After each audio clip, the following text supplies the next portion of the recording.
Switzerland, that you have the legal status and the system in Hungary. But let me switch to our colleagues in our hosts, since we have our Armenian colleague, and I would like to ask the question about current strategic choices. Armenia is recently taking a significant legislative step by initiating symbolically the process of EU accession by adopting the bill in the parliament, signaling a clear aspiration for a deeper integration with Europe. At the same time, Prime Minister Pashinyan, our host today, attended a Victory Day parade in Moscow. And recently we have seen Minister of Foreign Affairs Lavrov visiting Yerevan just days ago. How does Armenia reconcile these long-standing ties with Russia while advancing a European trajectory? Thank you. Let me first greet our honorable guests. It's a pleasure to have you all in Yerevan. Regarding Armenia, we have to first look at the history of modern independent Armenia and the security architecture around Armenia. For almost 3 decades, Armenia's security was dependent from one source of security, namely Russia and the security organizations connected to it. And the previous government, and also our government before the war of 2020, thought that this is enough to guarantee Armenia's security and Armenia's territorial integrity. But as events unfolded, it became clear that over-reliance on one source of security or one provider of security simply doesn't work, because when the time comes and the security organizations or countries that have obligations to intervene don't want to. We can have debates about that, but the fact is that it didn't happen. And as a result, we have had ethnic cleansing in Nagorno-Karabakh. We have had Azerbaijan occupying around 200 square kilometers of sovereign Armenian territory, and it became evident that Armenia needs to diversify its security strategy, and not only security strategy. And Armenia has adopted now a policy of balance and balancing, which means that Armenia strives for deeper integration with the EU, for more cooperation with the US, with France, with India. We are very happy to see that security cooperation with India is getting deeper and deeper. But regarding EU aspirations, those may be connected to security, but not only. It is our conviction that the Armenian people have always strived to be closer to Europe.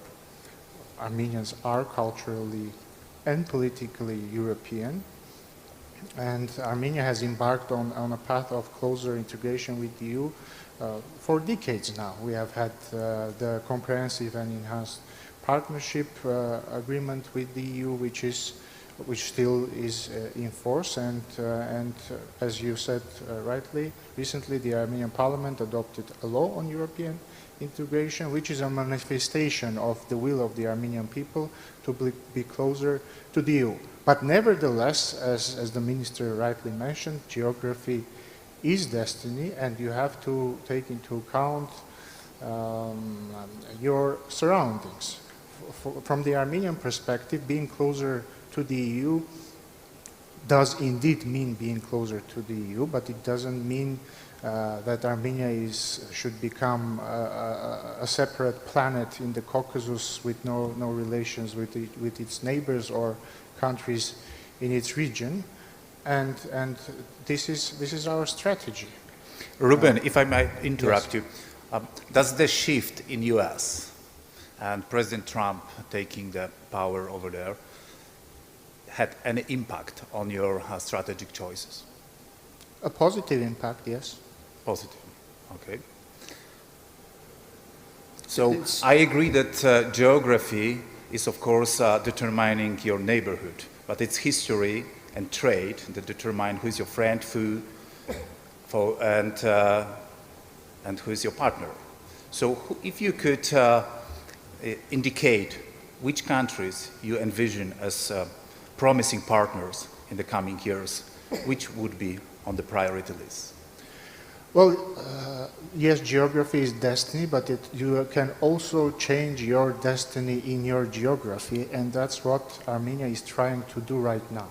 It's not a secret that Armenia has been in a partial blockade ever since it gained its independence, basically, and we are trying to change the dynamic of the region of the South Caucasus, which will itself change the dynamic in the wider European region and also the dynamics in Central Asia, Middle East.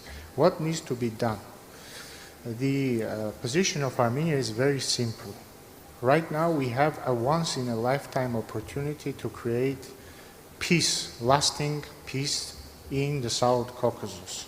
We have a rare situation where neither Azerbaijan nor Armenia have to concede anything. So the first answer is Azerbaijan.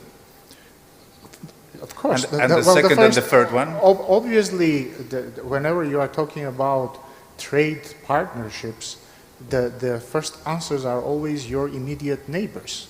And we have a situation that we don't have relations with, or we don't have normalized relations with two of our neighbors, and that hinders all connectivity in our region of the South Caucasus and beyond.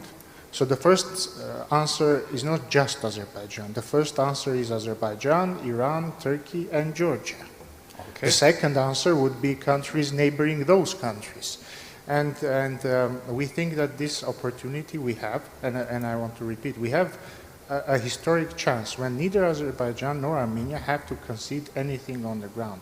We have a situation, a status quo, and we have a text of a peace treaty ready.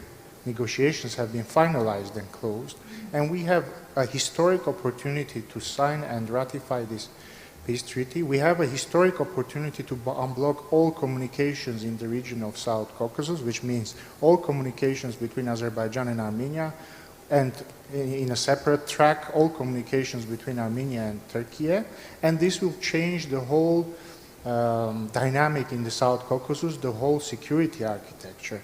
And since we are discussing the theme of our panel is how can small countries navigate in these turbulent times, well, this is how small countries can navigate. It's the number one source of uncertainty for small countries, or even medium-sized countries in the modern world where the global order is collapsing, is conflict.